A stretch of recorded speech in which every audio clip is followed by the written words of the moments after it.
Hello dear students, welcome to BKPN Education.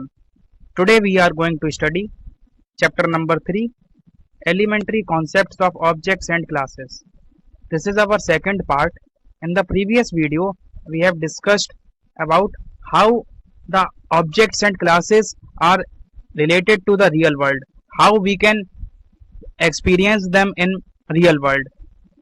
In this video we are going to discuss implementing classes and objects in programming terms. इस video में हम लोग ये समझेंगे कि programming terms में objects और क्लासेस को कैसे इम्प्लीमेंट किया जाता है। प्रोग्रामिंग के टर्म्स में ऑब्जेक्ट्स और क्लासेस क्या होते हैं, क्या उनका रोल होता है, ये सब हम इस वीडियो में डिस्कस करेंगे। तो चलिए स्टार्ट करते हैं। To represent classes and objects in programming terms, you need to know a little more. A fact that class represents an abstraction.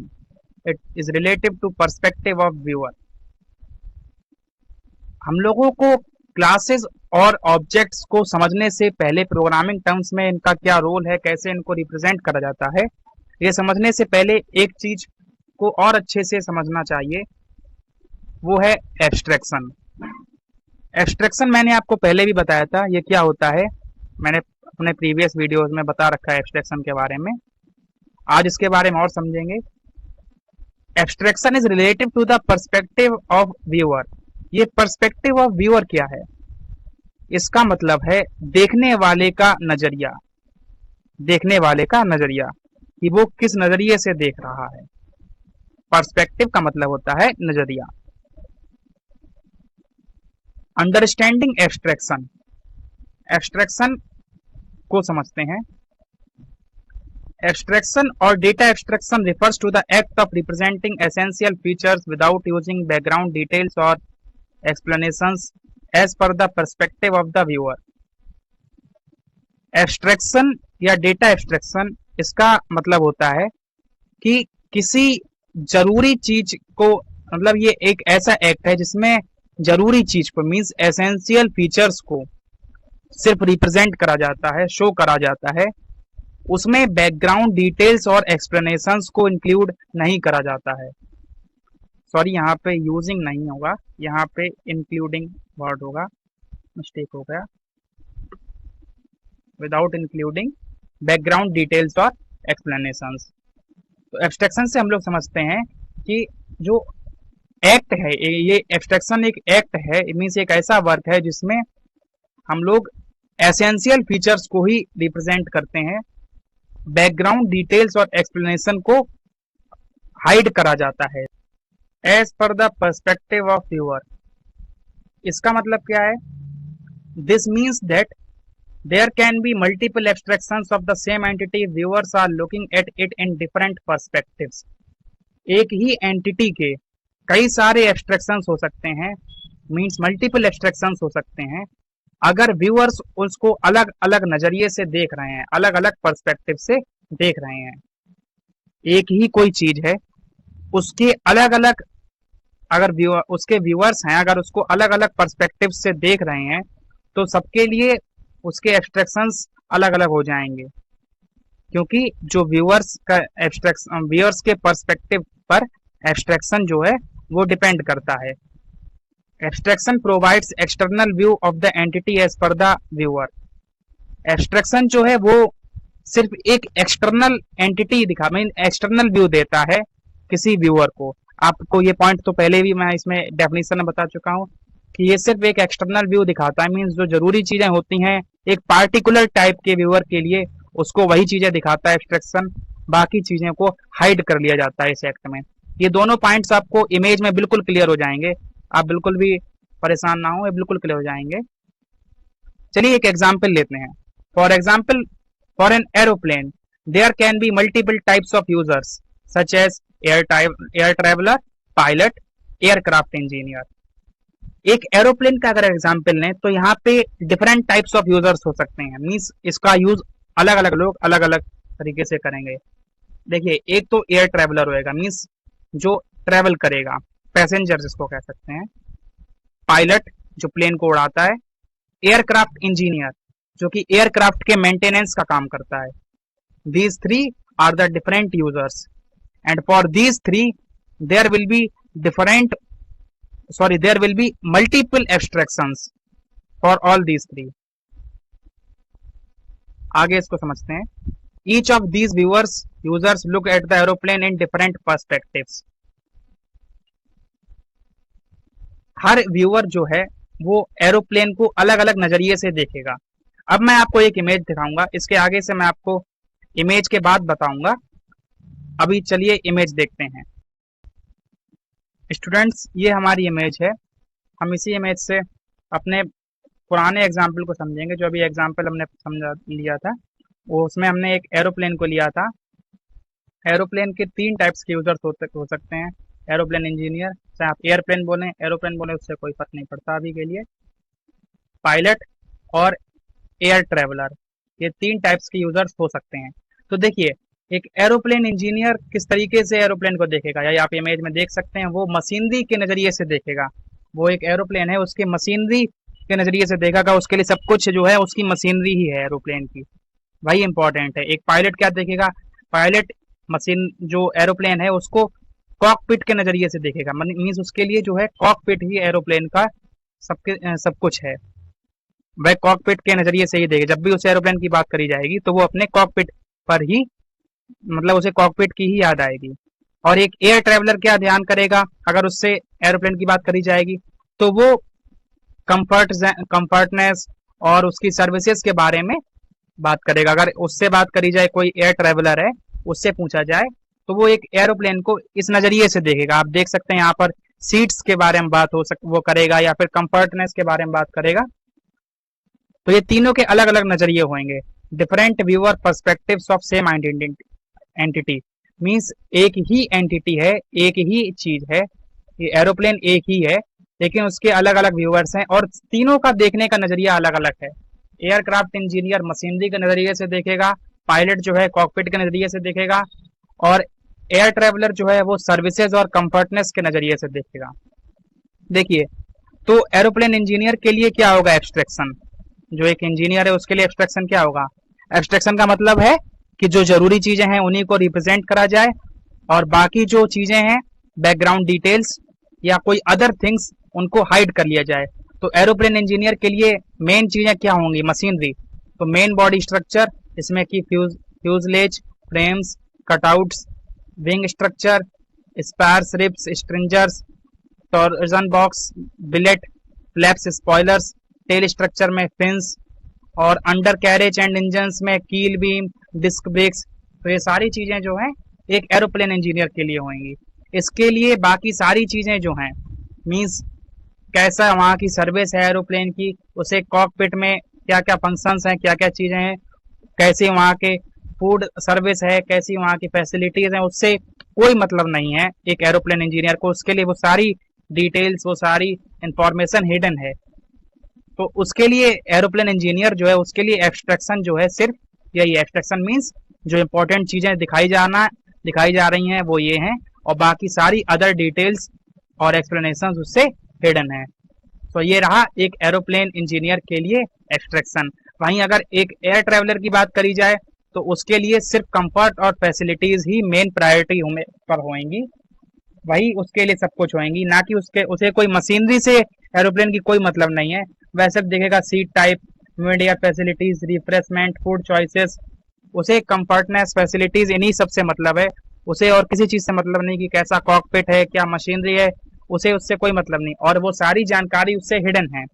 तो इसके लिए एब्स्ट्रैक्शन क्या हो जाएगा, जो ये एयर ट्रेवलर है इसके लिए एब्स्ट्रैक्शन हो जाएंगे कंफर्ट और फैसिलिटीज, और बाकी सारी जो इंफॉर्मेशन है वो इससे हिडन है.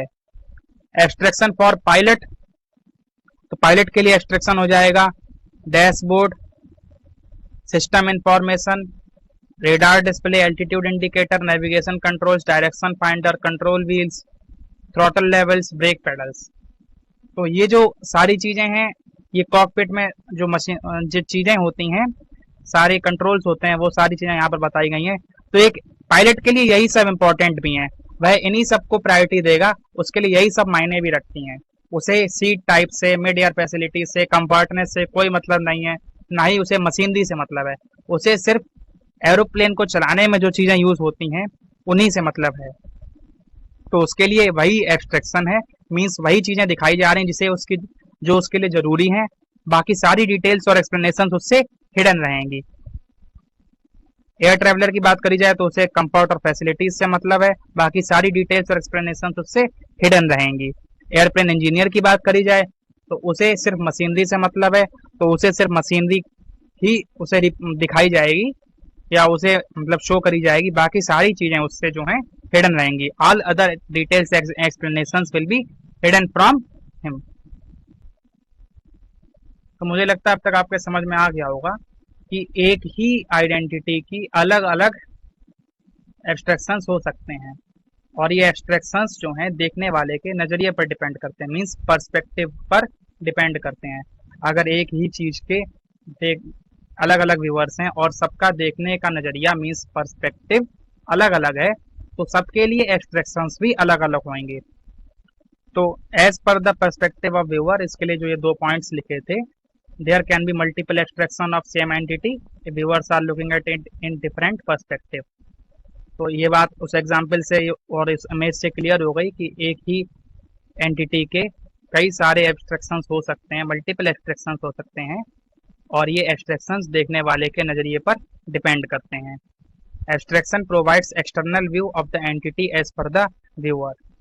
जो एब्स्ट्रैक्शन है वो एक एक्सटर्नल व्यू दिखाता है एक पार्टिकुलर एंटिटी का व्यूअर को, जो व्यूअर के ऊपर डिपेंड करता है कि वो उसको किस नज़रिए से देख रहा है, उसके लिए वही चीज़ें शो होंगी, एक उसी का एक्सटर्नल व्यू मिलेगा। जैसे कि एग्जांपल हमने पहले समझा था अभी कि एरोप्लेन इंजीनियर के लिए जो उसके इंजीनियर है उसके लिए जो मशीनरी है वही उसी का एक्सटर्नल व्यू उसको मिलेगा। जब भी उससे बात करी जाएगी तो उसको मशीनरी ही ध्यान आएगी एरोप्लेन की। वहीं पायलट की बात करी जाए तो उसे पायलट जो डैशबोर्ड है वो या कॉकपिट कहें उसको, तो पायलट को वो ध्यान आएगा। और अगर एक एयर ट्रेवलर से बात करी जाए तो उसको एरोप्लेन की कंफर्ट और फैसिलिटीज ध्यान आएंगी। तो ये तो रही एब्स्ट्रैक्शन की बात।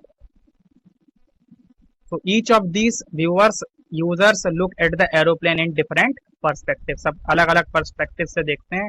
सो for each of the perspective there would be separate abstraction, that is 3 different abstractions. पिछले वाले एग्जांपल में 3 डिफरेंट एब्स्ट्रैक्शन इसीलिए हैं, एक है एब्स्ट्रैक्शन इंजीनियर के लिए, एक है पायलट के लिए और एक है एयर ट्रैवलर के लिए। चलिए एब्स्ट्रैक्शन को अब अच्छे से समझने के बाद हम लोग आते हैं क्लासेस एज एब्स्ट्रैक्शंस। तो देखिए अब यहाँ से हो सकता है आपको थोड़ा सा डाउट फील हो, आप थोड़ा सा कंफ्यूज हो, लेकिन मैं जिस हिसाब से बताऊँ आप बिल्कुल उसी तरीके से अच्छे से समझने की कोशिश करिए तो आपको समझ में आ जाएगा और कोई डाउट भी नहीं बचेगा आपका, बिल्कुल भी कंफ्यूजन नहीं होगा। तो चलिए स्टार्ट करते हैं। To implement an abstraction in programming terms you need to define a class. Thus we can say that there can be many classes defined for an entity. For a class represent an abstraction. अब बिल्कुल simply इसको समझते हैं और कुछ नहीं सोचते हैं, बिल्कुल एक ये जो बात लिखी है इसी पर फोकस करते हैं। अगर हमको क्लास एब्स्ट्रैक्शन को प्रोग्रामिंग में इम्प्लीमेंट करना है, if we want to implement abstraction in programming we have to define a class. अगर हमें प्रोग्रामिंग में एब्स्ट्रैक्शन को इम्प्लीमेंट करना है तो हमें क्लासेस को डिफाइन करना पड़ेगा, ये बात कंपलसरी है। अब ये किस तरीके से डिफाइन होती हैं, कैसे क्या क्लास होता है, ये सब अभी आप समझेंगे आगे, बस थोड़ा सा वेट करिए। Thus we can say that there can be many classes defined for an entity. For a class represents an abstraction. तो अगर यहाँ पर बात करी जाए कि अगर हर एक एब्स्ट्रैक्शन के लिए एक अलग क्लास की जरूरत होगी तो एक ही टाइप की एंटिटी के लिए अलग अलग एब्स्ट्रैक्शन हो सकते हैं और हर एक एब्स्ट्रैक्शन के लिए एक अलग क्लास बनानी पड़ेगी। हमने अभी अपने पिछले एग्जाम्पल में समझा कि वहां पर एक ही एंटिटी थी एरोप्लेन, उसमें हमने तीन एब्स्ट्रैक्शन देखे, एरोप्लेन इंजीनियर का एब्स्ट्रैक्शन, पायलट का एब्स्ट्रैक्शन और जो हमारा एयर ट्रेवलर था उसका एब्स्ट्रैक्शन। तो इसके अकॉर्डिंग हमें तीनों के लिए अलग अलग क्लासेस को डिफाइन करना पड़ेगा। अगर हम तीनों जो ये एब्स्ट्रैक्शन है इनको अगर हम प्रोग्रामिंग में इम्प्लीमेंट करना चाहते हैं तो हमें तीनों के लिए अलग अलग क्लासेस को डिफाइन करना पड़ेगा। वही बात यहाँ पर लिखी थी, to implement an abstraction in programming terms you need to define a class. Thus we can say that there can be many classes defined for an entity. For a class represent an abstraction.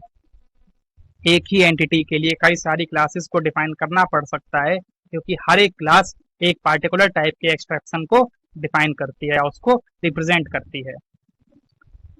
वही बात यहाँ पर भी लिखी है, for an example shown in figure, means अभी जो हमने एग्जाम्पल लिया था एरोप्लेन वाला, उसके डायग्राम में या उसके इमेज में हमने देखा था, we can say that we need to create 3 different classes to represent each abstraction, thus there would be 3 different classes to represent on one entity aeroplane. Means 3 classes होंगी अलग अलग, क्योंकि तीनों अलग अलग जो एब्स्ट्रैक्शन है उसको रिप्रेजेंट कर रही हैं, तो तीनों अलग अलग क्लासेस होंगी, लेकिन होंगी किसके लिए? एक ही एंटिटी के लिए, एरोप्लेन के लिए। जो एरोप्लेन है उसी के लिए तीनों क्लासेस होंगी और तीनों अलग अलग टाइप के एब्स्ट्रैक्शन को रिप्रेजेंट करेंगी। Classes as user defined type. अब ये यूजर डिफाइंड टाइप क्लास क्या होती है? To represent an abstraction as class in programming terms, a user defined type is created based on which multiple objects of the same type can be created. Abstraction को programming में implement करने के लिए हम एक यूजर डिफाइंड क्लास बनाते हैं और उसी के बेसिस पर ऑब्जेक्ट्स को वैल्यू देते हैं। मींस ऑब्जेक्ट, मैंने आपको पहले बताया था क्लासेस जो होते हैं वो एक ब्लूप्रिंट होते हैं एक सेट ऑफ ऑब्जेक्ट्स का, और ऑब्जेक्ट्स जो होते हैं उनमें वही सारी प्रॉपर्टीज होती हैं जो कि एक क्लास में होती हैं, बस उन प्रॉपर्टीज को एक स्पेसिफिक वैल्यू असाइन कर दी जाती है। तो यहाँ पर वही बात हो रही है कि एक यूजर डिफाइंड क्लास जो है बना दी जाएगी और जिस पर based multiple types of objects को क्रिएट करा जाएगा। Thus, in software terms, a class actually represents a type specifying specifications based on the abstraction it is implementing. तो सॉफ्टवेयर के टर्म्स में क्लासेस जो हैं एक्चुअली में रिप्रेजेंट करते हैं एक टाइप को, या कहें तो एक ब्लूप्रिंट को, और उन्हीं के बेसिस पर जब हम उनको एक स्पेसिफिक वैल्यू असाइन कर देते हैं और एक नेम असाइन कर देते हैं तो उनकी एक खुद की आइडेंटिटी हो जाती है और वो ऑब्जेक्ट बन जाते हैं। Once a class is defined, multiple objects of this class can be created. तो जब आप एक क्लास बना देंगे उसी के बेसिस पर आप मल्टीपल ऑब्जेक्ट्स को क्रिएट कर सकते हैं। आपने क्लास बना दिया है, मीन्स आपने ब्लूप्रिंट बिल्कुल तैयार कर दिया है, तो उन्हीं क्लासेस में जो प्रॉपर्टीज या एट्रीब्यूट्स होती हैं उनको हम वैल्यूज असाइन कर देते हैं और हमारे मल्टीपल ऑब्जेक्ट्स को क्रिएट कर लेते हैं। अब ये कैसे होता है, अगर आपको ये जानना है तो आप प्रीवियस वीडियो देख सकते हैं। While creating a class, the attributes are represented through data items which can hold values to define the objects, and behavior is represented through methods or functions. तो जब हम क्लास बनाते हैं तो attributes are represented through data items. Attributes को data items से represent करा जाता है। डाटा आइटम्स कुछ नहीं है, बस इसमें जो हम वैल्यूज असाइन करते हैं, हम हर एट्रीब्यूट या हर प्रॉपर्टी को एक पार्टिकुलर वैल्यू देते हैं, वो वैल्यू इस ही डाटा आइटम्स में स्टोर हो जाती है। तो ये डाटा आइटम्स एट्रीब्यूट्स को रिप्रेजेंट करने लगते हैं। Which can hold values to define objects. देखिए वही बात मैंने बताई कि hold values to define objects, define the objects. Attributes में हम जो वैल्यूज देते हैं तो वो डाटा, ये जो डाटा आइटम्स हैं ये उन वैल्यूज को होल्ड कर लेते हैं या उनको स्टोर कर लेते हैं। And behaviour is represented through methods और फंक्शंस, और जो बिहेवियर है वो मेथड्स या फंक्शंस से रिप्रेजेंट करा जाता है। अब ये मेथड्स और फंक्शंस क्या होते हैं ये आप आगे आने वाले चैप्टर्स में अच्छे से समझ जाएंगे। अभी के लिए आप बस इतना ही समझ लीजिए कि बिहेवियर को मेथड्स या फंक्शन से रिप्रेजेंट करा जाता है। मेथड्स और फंक्शंस ये दोनों एक ही चीज के नाम हैं। Data members and member functions are encapsulated in a single unit the class. अब आप सोचिए कि जो हमारे डेटा मेंबर्स हैं मींस प्रॉपर्टीज या एट्रीब्यूट्स हैं वो, और मेंबर फंक्शंस, ये दोनों क्लास के अंदर आ जाते हैं, ये ऑब्जेक्ट्स के अंदर होते हैं। और अगर देखा जाए तो ये एक्चुअल में क्लास के अंडर में भी आ जाते हैं। क्लास के अंदर कई सारे ऑब्जेक्ट्स होते हैं और सब में ये डेटा मेंबर्स और डेटा फंक्शन, ये मेंबर फंक्शंस होते हैं, ये सब में होते हैं।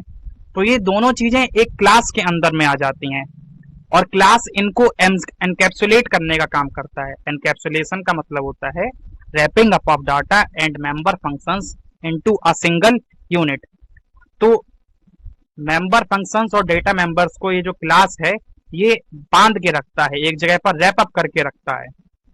इसलिए हम ये कहते हैं कि data members and member functions are encapsulated in single unit the class. The only way to access the data is provided by the functions that are combined along with the data।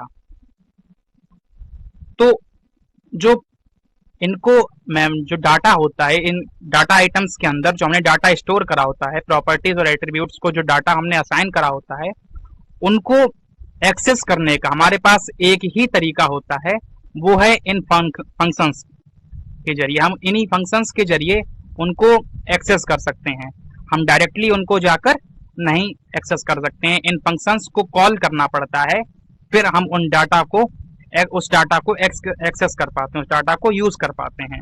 अब ये function calling क्या होता है, ये भी आप जब function chapter पढ़ेंगे तब उसमें समझ में आएगा। देखिए, ये सारे कॉन्सेप्ट्स एक बार में आप नहीं समझ सकते हैं। इसको आप जैसे जैसे आगे जावा को सीखते जाएंगे वैसे ही वैसे आपके सारे कॉन्सेप्ट्स क्लियर होते जाएंगे। मैं अभी आपको सारे कॉन्सेप्ट्स नहीं बता सकता हूँ, आप बिल्कुल क्रिस्टल क्लियर, आपके दिमाग में हर चीज नहीं हो सकती है। मैं बस अभी आपको जितना बता रहा हूँ आप उतना उसको डाइजेस्ट करने की कोशिश करिए। फिर आप जैसे जैसे आगे बढ़ते जाएंगे तो आप देखते जाएंगे कि इनका प्रैक्टिकली कहाँ पर यूज हो रहा है। जो बातें मैं इस समय बता रहा हूँ वो आगे आप टाइम आने पर आप देखेंगे कि हाँ ऐसा सच में होता है।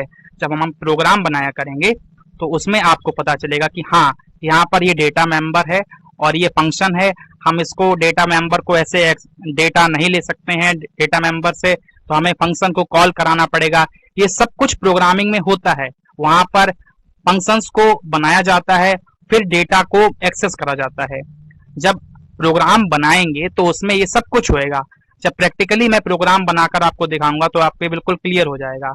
अभी मैं आपको प्रोग्राम बनाकर नहीं दिखा सकता हूँ क्योंकि अभी आपको कुछ नॉलेज नहीं है प्रोग्राम के बारे में, इसलिए अभी के लिए आप बस इतना ही समझिए जितना मैं आपको बता रहा हूं। These functions are called methods or member functions in an object oriented language। तो इन्हीं फंक्शंस को जिससे हम डाटा को एक्सेस कर पाते हैं, इन्हीं फंक्शंस को हम मेंबर फंक्शंस या मेथड्स कहते हैं ऑब्जेक्ट ओरिएंटेड लैंग्वेज में। और ये डाटा के साथ कंबाइंड भी होते हैं, मतलब जो डाटा होता है उन्हीं के साथ एसोसिएटेड होते हैं, इसीलिए हम इनसे डाटा को एक्सेस कर पाते हैं। Please remember, A class just represents a conceptual design or a blueprint only. It represents an abstraction in logical form only but not a real entity। तो जो क्लास होता है हमारा वो एक कंसेप्चुअल डिजाइन को ही रिप्रेजेंट करता है, वो एक ब्लूप्रिंट होता है, उसी के बेसिस पर हम रियल ऑब्जेक्ट्स को क्रिएट करते हैं। It is only a blueprint based on which we create multiple objects. ये बात मैंने आपको पहले ही बताई थी प्रीवियस वीडियो में कि ये सिर्फ एक कंसेप्चुअल होता है, इसकी खुद की कोई वैल्यू नहीं होती है। It represents an abstraction in logical form only but not a real entity. ये एब्स्ट्रैक्शन को रिप्रेजेंट करता है लॉजिकली, रियल एंटिटी को रिप्रेजेंट नहीं करता है। क्लास जो है वो लॉजिकल फॉर्म में एब्स्ट्रैक्शन करता है। अब इसका मतलब क्या है, देखिए आपने अब तक देखा कि इसमें हमें जो क्लास में जिन जिन चीजों की जरूरत होती है ऑब्जेक्ट्स को बनाने के लिए, वही सारी चीजें क्लास में हमारे लिए अवेलेबल होती हैं। बाकी सारी इंफॉर्मेशन हमसे हिडन होती है। हमारे क्लास में देखिए हमारे पास होता है डेटा मेंबर्स मीन्स प्रॉपर्टीज या एट्रीब्यूट्स होते हैं, हमारे पास मेंबर फंक्शंस होते हैं, यही सब हमारे लिए जरूरी भी है। तो यही सब हमें शो भी होता है। बाकी सारी जो चीजें होती हैं all other unnecessary details are hidden from us। तो इस तरीके से ये लॉजिकली जो है डाटा को हाइड करता है, एब्स्ट्रैक्शन को वर्कआउट करता है, एब्स्ट्रैक्शन पे वर्क करता है। Real entities are represented through objects which are created as per the class design.